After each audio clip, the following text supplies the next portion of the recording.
ఆర్థిక సంక్షోభంలో కూరుకుపోయిన ఇరాన్లో నిరసనలు తీవ్ర రూపం దాల్చాయి. పెరిగిన ధరలకు తోడు రికార్డు స్థాయిలో కరెన్సీ విలువ పడిపోవడంతో ప్రజలందరూ వీధుల్లోకి వచ్చి ఆందోళనలు చేస్తున్నారు. ఇరాన్ ఆర్థిక వ్యవస్థ పతనానికి నిరసనగా ఆందోళనకారులు, భద్రతా దళాల మధ్య చెలరేగిన ఘర్షణల్లో అభం శుభం తెలియని సామాన్యులు చనిపోయారు.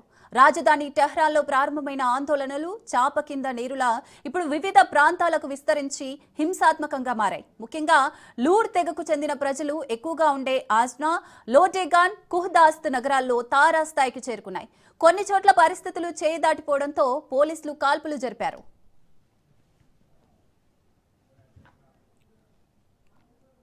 దేశంలో ఆందోళనలు నెలకొనడంతో ఇరాన్ అధ్యక్షుడు పెజెక్షియాన్ స్పందించారు.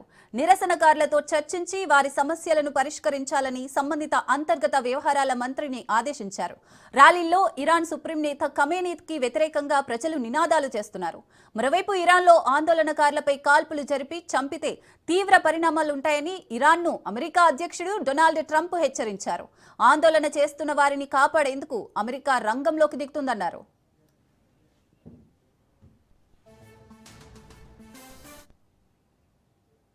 వాషింగ్టన్ వ్యాఖ్యలకు టెహ్రాన్ అంతే ఘాటుగా స్పందించింది. తమ దేశంలో జరుగుతున్న ప్రదర్శనల వెనుక ఇజ్రాయిల్, అమెరికా దేశాల కుట్ర ఉందని ఆరోపించింది. తమ అంతర్గత విషయాల్లో జోక్యం చేసుకుంటే పశ్చిమాసియా ప్రాంతాల్లో అగ్రరాజ్య ప్రయోజనాలు దెబ్బతింటాయని హెచ్చరించింది. దేశంలో పెరిగిన ధరలు, కరెన్సీ విలువ పడిపోవడంతో ఇరాన్ ఆర్థిక పరిస్థితి క్షీణించింది.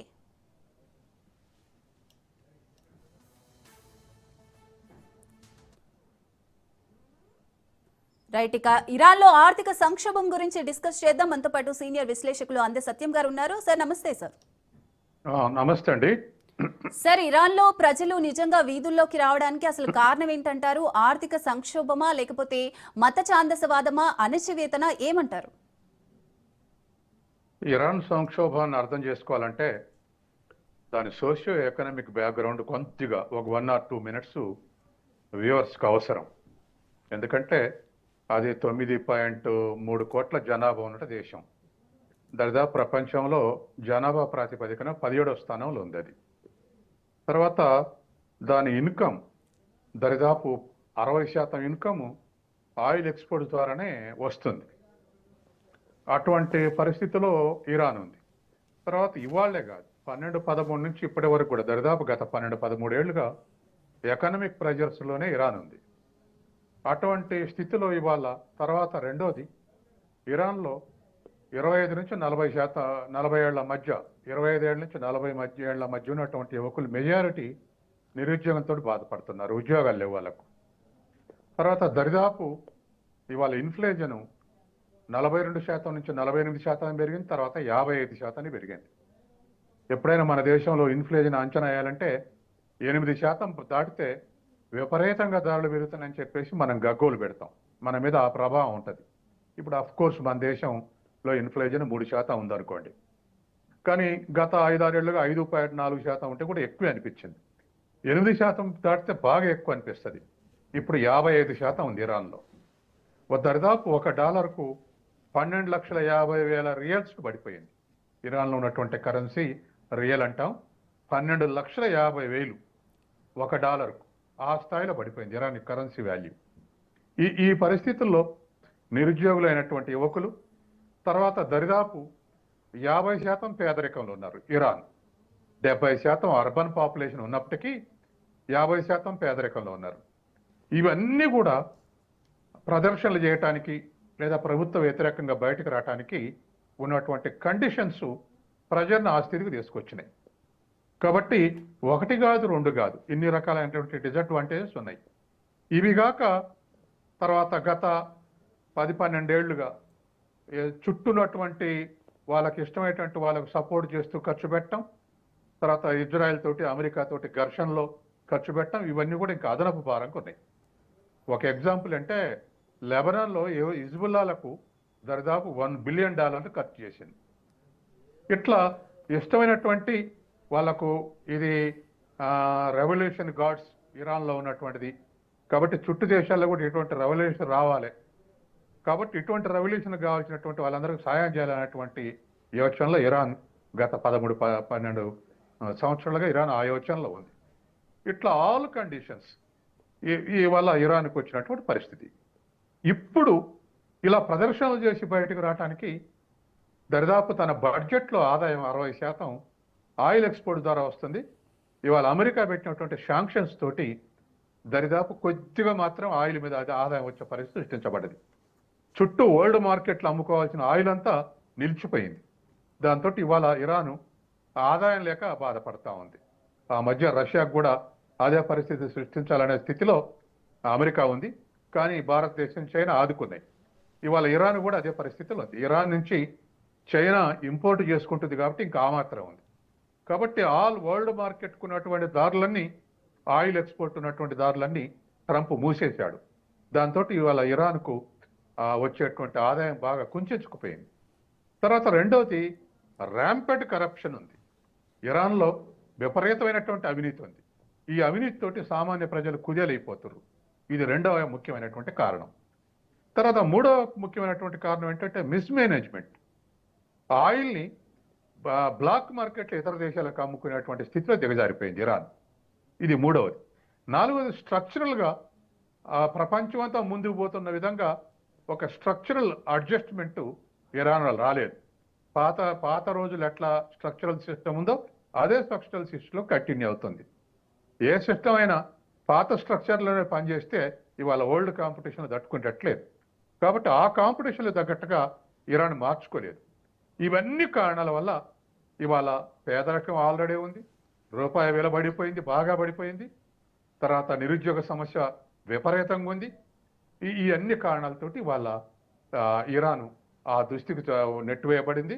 అందుకే ప్రజలు గత దశాబ్ద కాలంగా ఉన్నటువంటి అసంతృప్తి 3 ఏళ్ల నుంచి దరిదాపు ఇజ్రాయెల్ తోటి ఘర్షణలు, తర్వాత అమెరికా తోటి ఘర్షణల వల్ల బహుశా ప్రజలు బయటకు రాలేదు. ఇప్పుడు అటువంటి పరిస్థితి లేదు కాబట్టి ప్రజలు బయటకు వచ్చి నిరసన తెలుపుతున్నారు. ఇరాన్లో దరిదాపు 32 ప్రావిన్సెస్ ఉన్నాయి. ఇవాళ ఈ ఆందోళనలు 17 ప్రావిన్సెస్కి ఎగబాకింది. 17 మన టెహరాన్లో పుట్టినటువంటి ప్రదర్శనలు 17 ప్రావిన్సులకు ఇవాళ ఎగబాకింది. కాబట్టి దరిదాపు ఇవాళ ఇరాన్ని ఒక షేక్ చేసేటువంటి 1922లో కూడా జరిగినటువంటి ప్రదర్శనలు ఇప్పుడు ఇంకెక్కువ స్థాయిలో ఈ ప్రదర్శనలు జరుగుతున్నాయి. దీనికి సమస్యలు పరిష్కరించవని దాని అధ్యక్షుడు, ప్రధానమంత్రి, అంతర్గత మంత్రికి చర్చలు జరపవని ఇవన్నీ చేశారు. కాబట్టి ఏ మేరకు దీన్ని కంట్రోల్ చేస్తారనేటువంటిది ముందు రోజుల్లో తేలుతుంది. ఇవాళకి 6వ రోజు. ఈ 6 రోజుల్లో కూడా విస్తరిస్తున్నాయి తప్ప ఇంకా కంట్రోల్లోకి రాలేదు. అంటే సార్ మీరు చెప్తున్నారు విస్తరిస్తున్నాయని. ఇంతకు ముందు కూడా మనం చూసాము 2022లో హిజాబ్ ఉద్యమం అనేది ఎంత పెద్ద ఎత్తున జరిగింది. ఆ ఉద్యమానికి ఏకంగా ప్రభుత్వమే దిగివచ్చింది. సో ఇప్పుడు కూడా మరి ఈ ఉద్యమం కూడా, ఈ ఆందోళనలు కూడా ఇంకా ఇలాగే కొనసాగే అవకాశాలు ఉన్నాయి. ఇప్పుడు ఏ దశలో ఉన్నాయంటారు? ఎంత ప్రమాదకరంగా వెళ్ళే ఛాన్స్ ఉందంటారు? ఇప్పుడు ఎప్పుడైనా ప్రదర్శనలు కానీ అసంతృప్తి కానీ వస్తే వాళ్ళ ఎకనామిక్ వాంట్స్ ఏమిటో, దానికి కాజెస్ ఏమిటో ట్రేస్ అవుట్ చేసి పరిష్కరిస్తుంది ఏ దేశమైనా.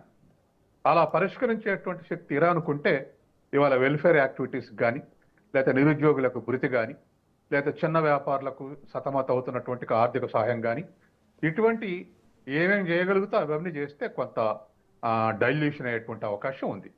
ఈలోపు ఎక్కడ ప్రదర్శన జరిగినా, ఏ దేశంలో ప్రదర్శన జరిగినా ఈలోపు అమెరికా సిఐఏ చొరబడుతుంది. చొరబడి దాన్ని ఇంకెక్కువ చేస్తుంది. మనం చూసాం కదా బంగ్లాదేశ్ ప్రదర్శనలు. బంగ్లాదేశ్లో అంతర్గతంగా ఏదో విధానాల పరంగా హసీనా స్వాతంత్ర సమరయోధుల కొడుకులకు రిజర్వేషన్ తీసుకొస్తే దానికి వ్యతిరేకంగా విద్యార్థులు ఉద్యమం స్టార్ట్ చేస్తే దాని వెనకాల ఆధార్దాన్ అవామీ లీగ్ అన్ని పార్టీలు చొరబడ్డాయి. దాని వెనకాల పాకిస్తాన్ ISI, తర్వాత అమెరికన్ CIA కూడా దాంట్లో చొరబడి వాళ్ళ చర్చలు జరిపి డైరెక్షన్ ఇచ్చేటువంటి స్థితికి ఇవాళ బంగ్లాదేశ్ పరిస్థితి దిగజారింది. దాన్ని భారతదేశానికి ఎదురుగా వ్యతిరేకంగా ఎక్కువ పెట్టడానికి ఇవాళ ప్రయత్నాలు జరుగుతూ ఉన్నాయి. కాబట్టి ఇరాన్లో కూడా ఆ దేశ అధ్యక్షుడు అన్నట్టుగా వాస్తవానికి అసంతృప్తిని రెచ్చగొట్టడంలో అన్ని దేశాలు ఆ పాత్ర నిర్వహిస్తుంది. ఇవాళ అన్ని దేశాలు, నేను ఇప్పుడు టైం సరిపోదు కానీ దరిదాపు డజన్ దేశాల్లో ఇటువంటి ప్రయత్నాలు చేసినాయి CIA. కాబట్టి రేపు ఇరాన్లో కూడా దాంట్లో ప్రదర్శనకారులు లేదా అసంతృప్తి లీడర్లు CIA కనుక దొరికితే అది లాంగ్ సస్టైన్ ఉన్నటువంటి ఉద్యమంగా మారే అవకాశం ఉంది. అంటే ఆ తర్వాత దాడులు చేస్తామని కూడా అంటుంది. కాబట్టి ఇటువంటి పరిస్థితుల్లో ఏ దేశంలో అయినా అవకాశం చేరితే వెంటనే సిఏఏ జ్వరపట్టడం దానికి తాను అనుకూలంగా మార్చుకోవడం జరుగుతుంది. కాబట్టి ఇరాన్ గవర్నమెంట్ రెసిస్ట్ చేయగలుగుతుందా? ఇరాన్ పౌరులు మరి ఇజ్రాయెల్ వ్యతిరేకంగా ఉన్నటువంటి పౌరులు, అటువంటి వాళ్ళు అమెరికాకు చేజిక్కుతారా లేదా ఇజ్రాయెల్కు చేజిక్కుతారా అనేటువంటి విషయం ముందు రోజుల్లో కానీ మనకు తెలిసేటువంటి అవకాశం లేదు. అంటే సార్ ఇప్పుడు ఏళ్ల తరబడి ఇరాన్ ఏలుతున్న ఖమేనీ కథ దీంతో ఇంకా ముగిసినట్టే అనుకోవచ్చా? ఎందుకంటే ఖమేనీకి వ్యతిరేకంగానే నినాదాలు చేస్తున్నారు ఎక్కువ మొత్తంలో. మరి ఇరాన్లో రాజకీయ వ్యవస్థలో ఎలాంటి మార్పులు జరిగే అవకాశం ఉంది? ఇప్పుడు ఎక్కడైనండి ఇస్లామిక్ దేశాల్లో అమెరికా షేక్ ప్రభుల్ని ప్రోత్సహించి డెమోక్రటిక్ నామ్స్ని తగ్గిస్తుంది. తర్వాత పబ్లిక్ సెక్టర్ కానీ పబ్లిక్ సర్వీసెస్ కానీ ఎక్కడుంటే అక్కడ డిస్మాంటిల్ చేసి కార్పొరేట్స్కు అప్పగిస్తుంది. మీరు ఇరాక్ మీద యుద్ధం చేసేటప్పుడు ఏమని ప్రకటించింది అమెరికా? జియో వెపన్స్ ఉన్నాయి ఇరాక్లో, అందుకే దాడి చేస్తానని చెప్పింది. దాడి ముగిసిన తర్వాత ప్రపంచం అంతా అడిగితే దొరకలేదని చెప్పింది. కానీ దాని ఉద్దేశం ఏమిటి? ఇరాక్లో ఆయిల్ కానీ మిగతా అన్ని కూడా పబ్లిక్ సెక్టర్లో శుద్ధి చేయటం అనేటువంటిది ఇరాక్ నేర్చుకుంది. కాబట్టి సద్దాం హుసేన్ని ఖతం చేసింది. అట్లాగే లిబియాలో గడాఫీని, అట్లాగే వెనుజులాలో ఇవాళ ఇప్పుడే వార్తలు వస్తున్నాయి, మేము భయంకరమైన దాడి చేసాం వెనుజులా మీద, మధుర పాడిపోయారని చెప్పేసి ట్రంప్ ప్రకటించాడు. అంటే ప్రతి దేశంలో ఆయిల్ నిల్వలు ఎక్కడెక్కడైతే ఉన్నాయో వెనుజులాలో, తర్వాత ఇరాన్లో, సౌదీ అరేబియాలో, ఇరాక్లో, వీటన్నిటిలో కూడా 8 to 10% వరల్డ్ ప్రొడక్షన్లో ఆయిల్ నిల్వలు ఉన్నాయి. వాటిని చేజెక్కించుకోవటం లేదా తన మాటినటువంటి ప్రభుత్వాల్ని క్రియేట్ చేసి తన చేతుల్లో ఉంచుకోవటం. కాబట్టి ఎక్కడెక్కడ వనరులు ఉంటే అక్కడల్లా అమెరికా గ్రిప్ చేసి తన అవసరాలకు వాడుకుంటుంది. ఈ పరిస్థితిని ఇవాళ వెనుజులా నుంచి కాపాడే ఈఎన్ఓ లేదు, తర్వాత ఇరాన్ కాపాడే స్థితిలో ఈఎన్ఓ లేదు. తర్వాత ఇతర దేశాలు అంత రిస్క్, ఇవాళ రష్యా కానీ చైనా కానీ అంత రిస్క్ తీసుకునే స్థితిలో లేవు. ఎందుకంటే ఎకనామిక్ క్రైసిస్కు లాభపడతాం అనేటువంటి ఉద్దేశంతో వాళ్ళ సెల్ఫ్ సఫిషియన్సీని చూసుకుంటున్నారు. కాబట్టి ఇది అమెరికాకు ఇవాళ అనుకున్నటువంటి స్థితిలో, అనుకూలమైనటువంటి స్థితిలో ఉండటంతో ఒకేసారి అవతల వెనుజులాలో దాడి చేసింది, యువతల ఇరాన్లో కూడా దాడి చేస్తామని హెచ్చరికలు చేస్తూ ఉంది. కాబట్టి వనరులు ఎక్కడ ఉంటే అక్కడ అమెరికా తన పాత్ర నిర్వహిస్తుంది. కాబట్టి రేపు రానున్న కాలంలో ఇరాన్ ఏ మేరకు రెసిస్ట్ వస్తుంది, తర్వాత ఇరాన్ పౌరులు ఏ మేరకు ఏకాభిప్రాయానికి వస్తారు, లేదా ఖమేనీకి వ్యతిరేకంగానే పరోక్షంగా అమెరికా ప్రోత్సహిస్తేనే బెనిఫిట్ ఉంటుందా అనేది అమెరికా అంచనా వేసుకుంటుంది. కాబట్టి ప్రత్యక్షంగా జోక్యం చేసుకుంటే ఇరాన్ పౌరులందరూ ఒకటైతే ఇబ్బంది పడుతుంది. అట్లా కాదు, పరోక్షంగా ప్రోత్సహించి ఉద్యమాలు రెచ్చగొడితే అప్పుడు ఖమేనీని కానీ దాని షహజాన్ని కానీ ఇద్దరిని కార్నర్ చేసే అవకాశం ఉంది. కాబట్టి ఏ బాట ఎంచుకుంటుంది అనేది మరొక వారంలో కూడా తెలిసిపోయేటువంటి అవకాశం ఉంది. అంటే సార్ ఇప్పుడు ట్రంప్ వ్యాఖ్యలు నిజంగానే ఇరాన్లోని ప్రజలను ప్రభావితం చేశాయంటారా? అంటే ఈ నిరసనలకు ఇంకా ఎక్కువ మరింత బలం చేకూర్చాయంటారా? ఇప్పుడు ట్రంప్ వల్ల నిరసన ప్రదర్శనలు జరగలేదు. నిరసన ప్రదర్శనలు జరిగిన తర్వాత ప్రోత్సహిస్తాడు, ఓపెన్ స్టేట్మెంట్ ఇచ్చాడు. వాళ్ళ ఇంటెలిజెన్స్లు కూడా ఖచ్చితంగా వాటిల్లో పాత్ర వహిస్తాయి. ఏ దేశంలో అయినా మనకు అనుభవమే కదా. ఆఫ్ఘనిస్తాన్లో సిఐ పాత్ర వహించింది.